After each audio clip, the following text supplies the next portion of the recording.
നമുക്ക് പ്രതികരണം ഒരിക്കൽ കൂടി കേൾക്കാം. എന്നാലും വളരെ പ്രധാനപ്പെട്ട ഒരു വാർത്താ സമ്മേളനം എന്ന് പറയാം. വളരെ ഹ്രസ്വമാണെങ്കിൽ കൂടി കൃത്യമായി ഈ ഘട്ടത്തിൽ ഈ സമയത്ത് മാധ്യമങ്ങൾക്ക് മുന്നിലെത്തിയാണ് ഇപ്പോൾ വിദേശകാര്യ മന്ത്രാലയ സെക്രട്ടറി വിക്രം മിശ്രി കാര്യങ്ങൾ വ്യക്തമാക്കിയത്. അതിൽ കൃത്യമായി പറയുന്നു, ഇപ്പോൾ സംഭവിച്ചിരിക്കുന്നത് നേരത്തെ വൈകുന്നേരം ഉണ്ടായ ധാരണയുടെ പരിപൂർണ ലംഘനമാണ്. അത് ഉണ്ടാവേണ്ടതായിരുന്നില്ല. അത് കൃത്യമായി അപലപിക്കുന്നു. അതുകൊണ്ട് തന്നെ ഈ വിഷയത്തിൽ പാകിസ്ഥാൻ അധികൃതർ ഇടപെടും എന്നാണ് ഇന്ത്യയുടെ പ്രതീക്ഷ. അതുണ്ടാവട്ടെ, എത്രയും പെട്ടെന്ന് ഈ സിറ്റുവേഷൻ അല്ലെങ്കിൽ ഈ സാഹചര്യം അത് സമാധാനപരമാവട്ടെ എന്നൊക്കെയുള്ള പ്രതീക്ഷ ഇന്ത്യ പ്രതീക്ഷിക്കുന്നുണ്ട്. നമുക്ക് എന്തായാലും ആ പ്രതികരണം ഒരിക്കൽ കൂടി കേൾക്കാം. For the last few hours, there have been repeated violations of the understanding arrived at earlier this evening between the Directors General of Military Operations of India and Pakistan. This is a breach of the understanding arrived at earlier today. The armed forces are giving an adequate and appropriate response to these violations, and we take very, very serious notice of these violations. We call upon Pakistan to take appropriate steps to address these violations and deal with the situation with seriousness and responsibility. The armed forces are maintaining a strong vigil on the situation. They have been given instructions to deal strongly with any instances of a repetition of the violations of the borders along the international border as well as the line of control. രാജ്യാന്തര അതിർത്തിയിൽ ഉണ്ടായിരിക്കുന്ന പാകിസ്ഥാന്റെ ഈ കടന്നുകയറ്റം, ഇപ്പോൾ വൈകിട്ടുണ്ടായിരിക്കുന്ന വെടിനിർത്തൽ ധാരണ, അതിലുണ്ടായിട്ടുള്ള പരിപൂർണമായ ലംഘനം, അത് കൃത്യമായി നിരീക്ഷിക്കുകയാണ് ഇന്ത്യ. ആ രീതിയിലുള്ള നിർദ്ദേശങ്ങൾ ഇന്ത്യൻ അധികൃതർ, സർക്കാർ അത് അതിർത്തിയിൽ കാവൽ നിൽക്കുന്ന സേനാ വിഭാഗങ്ങൾക്ക് നൽകിയിരിക്കുന്നു. സസൂക്ഷ്മം നിരീക്ഷിക്കുക എന്താണ് പാകിസ്ഥാന്റെ ഭാഗത്തുണ്ടാവുന്ന നീക്കങ്ങളെന്ന്. അത് ഒരു നുഴഞ്ഞുകയറ്റമാണെങ്കിലും അല്ലെങ്കിൽ ഇത്തരത്തിലുള്ള പ്രകോപനമാണെങ്കിലും അതേ രീതിയിൽ അതേ നാണയത്തിൽ തിരിച്ചടിക്കാനുള്ള നിർദ്ദേശം ഇന്ത്യ നൽകിക്കഴിഞ്ഞിട്ടുണ്ട്. അതിനി വെറും പ്രതിരോധം മാത്രമല്ല, നേരത്തെ ഉണ്ടായ ധാരണപ്രകാരം അത് ഇന്ത്യ ആ നിലപാട് വ്യക്തമാക്കിയതാണ്. പാകിസ്ഥാൻ നിർത്തുകയാണെങ്കിൽ, പാകിസ്ഥാൻ ആക്രമിക്കുന്നില്ല എങ്കിൽ, പ്രകോപനം നടത്തുന്നില്ല എങ്കിൽ ഇന്ത്യയും അതിന് ശ്രമിക്കില്ല എന്ന കാര്യം നേരത്തെ തന്നെ വ്യക്തമാക്കിയതാണ്. അതോടൊപ്പം ആവർത്തിച്ച് ഇന്ത്യ ഇത്തരം കാര്യങ്ങൾ, ഈ വെടിനിർത്തൽ ധാരണ വന്നപ്പോൾ മുതൽ ഇന്ത്യ പറയുന്നുണ്ട്, ഇത് രണ്ട് രാഷ്ട്രങ്ങൾ തമ്മിലുണ്ടായ ചർച്ചയാണ്, അതല്ലാതെ മറ്റൊരാളും ഇല്ല എന്ന് പരോക്ഷമായെങ്കിലും ഇന്ത്യ വ്യക്തമാക്കുകയായിരുന്നു. പക്ഷേ നേരെ മറിച്ച് പാകിസ്ഥാന്റെ ഭാഗത്ത് അങ്ങനെയല്ല.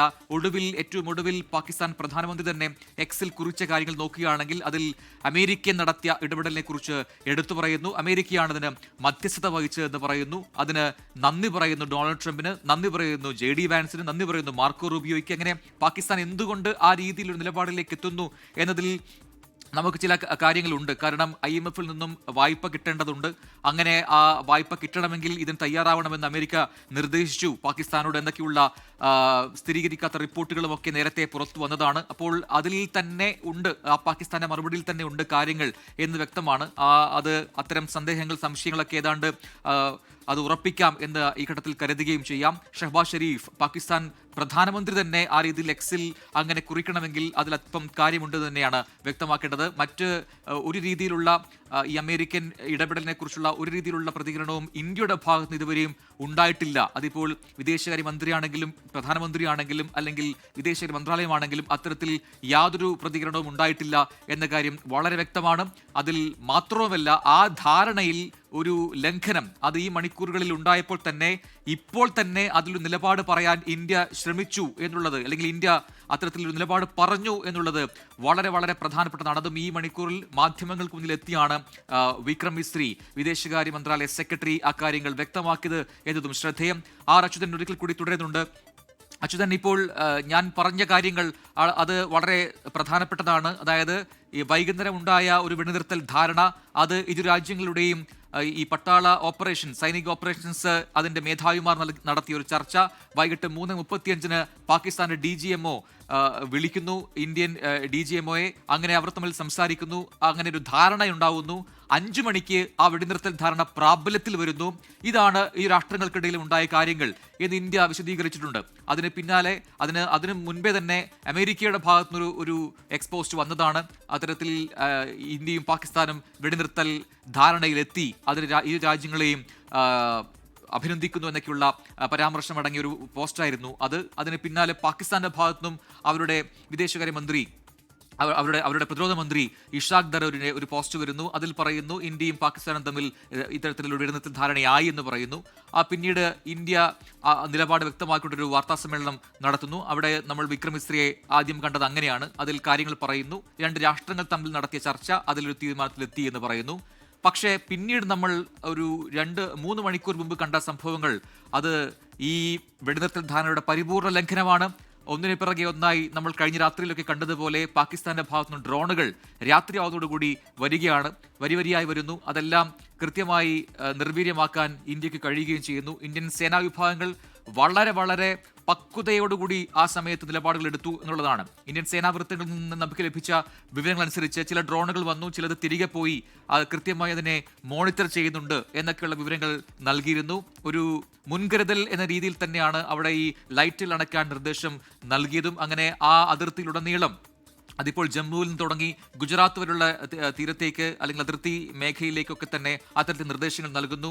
അങ്ങനെ ഒരു സമ്പൂർണ്ണ ബ്ലാക്ക് ഔട്ട് ആ ഇടങ്ങളിലൊക്കെ തന്നെ വളരെ പെട്ടെന്ന് തന്നെ സംഭവിക്കുകയും ചെയ്യുന്നു. അപ്പോഴാണ് കൂടുതൽ ഡ്രോണുകൾ പറന്നു വരുന്നതായി ദൃശ്യങ്ങൾ സഹിതം നമുക്ക് മനസ്സിലാക്കാൻ കഴിയുന്നത്. അതൊക്കെ തന്നെ ആകാശത്ത് വെച്ച് തന്നെ നിർവീര്യമാക്കാൻ ഇന്ത്യൻ സേനാ വിഭാഗങ്ങൾ കഴിയുകയും ചെയ്തിട്ടുണ്ട്. അച്യുതൻ, ഇപ്പോൾ ഇന്ത്യയുടെ ഭാഗത്തുണ്ടായിരിക്കുന്ന ഈ ഒരു നിലപാട്, ഈ രാത്രിയിൽ ഇത്തരത്തിലൊരു ഹ്രസ്വ വാർത്താ സമ്മേളനം വിളിച്ച് ഈ കാര്യങ്ങൾ വിശദമാക്കുമ്പോൾ എന്താണ് ഇന്ത്യൻ നിലപാട് എന്ന് അത് വളരെ സോൾഡായി തന്നെ ഇന്ത്യ അവതരിപ്പിക്കുകയല്ലേ? തീർച്ചയായിട്ടും പ്രജിൻ, അത് തന്നെയാണ് വ്യക്തമാക്കിയിരിക്കുന്നത്. ഏറെ അല്ലെങ്കിൽ നാളെയോ അല്ലെങ്കിൽ ഈ മണിക്കൂറുകൾ കഴിഞ്ഞോ അല്ല വിദേശകാര്യ സെക്രട്ടറി വാർത്താ സമ്മേളനം നടത്തിയത്. ഈ ലംഘനമുണ്ടായി തൊട്ടടുത്ത മണിക്കൂറിൽ വിദേശകാര്യ സെക്രട്ടറി ഒരു വാർത്താ സമ്മേളനം അടിയന്തരമായി നടത്തി നിലവിലെ സാഹചര്യം വിശദീകരിച്ചിരിക്കുന്നു. അതിൽ കൃത്യമായി പറയുന്നുണ്ട്, ഈ കഴിഞ്ഞ മണിക്കൂറിൽ പാകിസ്ഥാൻ സൈന്യത്തിൻ്റെ ഭാഗത്തുനിന്ന് ഉണ്ടായിട്ടുള്ള നീക്കങ്ങൾ, സൈനിക നടപടികളെല്ലാം തന്നെ അത് പൂർണ്ണമായിട്ടുള്ള ഗുരുതരമായിട്ടുള്ള ഈ വെടിനിർത്തൽ ധാരണയുടെ ലംഘനമാണ് എന്ന് വിദേശകാര്യ സെക്രട്ടറി പറയുന്നുണ്ട്. അതിന് തൊട്ടു പിന്നാലെ തന്നെ ശക്തമായ മറുപടി നൽകാൻ സേനകൾക്ക് നിർദ്ദേശം നൽകി. അവരത് കൃത്യമായി തന്നെ നിറവേറ്റുകയും ചെയ്തു എന്നാണ് വിദേശകാര്യ സെക്രട്ടറി അറിയിച്ചിരിക്കുന്നത്. പാകിസ്ഥാൻ്റെ ഭാഗത്തു നിന്നുണ്ടായ ഈ ഒരു ലംഘനം അതൊരിക്കലും അംഗീകരിക്കാനാകില്ല എന്ന് പറയുന്നുണ്ട്. നമുക്ക് മനസ്സിലാക്കാൻ കഴിയുന്നത് കർശന നടപടിയെടുക്കാൻ പാകിസ്ഥാനോട് ആവശ്യപ്പെട്ടു ഇന്ത്യ എന്നതാണ്. വളരെ ഗൗരവത്തോടു കൂടിയും ഉത്തരവാദിത്തോടു കൂടിയും ഈ ഒരു സാഹചര്യം കണ്ട് അതിൽ കർശനമായ നടപടി ഈ സൈന്യത്തിൻ്റെ ഈ ഒരു പ്രവണതയ്ക്കെതിരെ എടുക്കണമെന്നാണ് ആവശ്യപ്പെട്ടതെന്നാണ് വിദേശകാര്യ സെക്രട്ടറി വ്യക്തമാക്കിയിരിക്കുന്നത്. എന്തായാലും ഈ വെടിനിർത്തൽ ധാരണ 5 മണിക്ക് വന്ന് അതൊരു 2 മണിക്കൂർ പിന്നിടുമ്പോഴാണ് ജമ്മു കാശ്മീർ, അതുപോലെ ഗുജറാത്ത്, പഞ്ചാബ് മേഖലകളിലെല്ലാം, അതിർത്തി മേഖലകളിലെല്ലാം ഡ്രോണുകളുടെ സാന്നിധ്യം തിരിച്ചറിയുന്നത്. അത് പലയിടത്തും അത് ആക്രമണം നടത്തിയതായുള്ള വിവരങ്ങൾ പുറത്തുവരുന്നു. നിയന്ത്രണ രേഖയിലും അന്താരാഷ്ട്ര അതിർത്തിയിലും പാകിസ്ഥാൻ്റെ ഭാഗത്തുനിന്ന് പ്രകോപനമുണ്ടായി, അവിടെ വെടിവയ്പുണ്ടായി, ആർട്ടിലറി ഫയറിംഗ് ഉണ്ടായി എന്നുള്ള വിവരം പുറത്തു വരുന്നു. അതിന് പിന്നാലെ വിദേശകാര്യ മന്ത്രാലയം, അതിൻ്റെ ഭാഗമായിട്ടുള്ള വിദേശകാര്യ സെക്രട്ടറി അക്കാര്യം സ്ഥിരീകരിക്കുന്നു. പാകിസ്ഥാൻ സൈന്യത്തിൻ്റെ ഭാഗത്തുണ്ടായത് ഗുരുതരമായിട്ടുള്ള ലംഘനം, 2 രാജ്യങ്ങൾ തമ്മിൽ സ്വീകരിച്ച ഒരു ധാരണ, ആ ധാരണ മണിക്കൂറുകൾ കഴിയുമ്പോൾ പാകിസ്ഥാൻ സൈന്യം കാറ്റിൽ പറത്തി ആ ലംഘനം നടത്തി, ഗുരുതരമായിട്ടുള്ള ലംഘനം അവിടെ അതിർത്തികളിൽ നടത്തി എന്നതാണ് വിദേശകാര്യ സെക്രട്ടറി വളരെ ഹ്രസ്വമായി ചുരുങ്ങിയ ഭാഷയിൽ ഈ ഒരു വാർത്താ സമ്മേളനത്തിലൂടെ വിശദീകരിച്ച രാജ്യത്തിൻ്റെ നിലപാട്. അത് രാജ്യത്തെ ജനങ്ങളോട് ഇപ്പോൾ ബോധിപ്പിച്ചിരിക്കുന്ന ഒരു കാര്യം എന്നാണ് നമുക്ക് ഈ ഒരു വാർത്താ സമ്മേളനത്തിലൂടെ വ്യക്തമാകുന്നത്. എന്തായാലും പാകിസ്ഥാനോട് ആവശ്യപ്പെട്ടിട്ടുണ്ട് നടപടിയെടുക്കാൻ. അത് പാകിസ്ഥാൻ സ്വീകരിക്കുമോ നടപടിയെടുക്കുമോ എന്നതാണ് ഇനി അടുത്ത മണിക്കൂറിൽ കാണേണ്ടത്. പ്രജിൻ.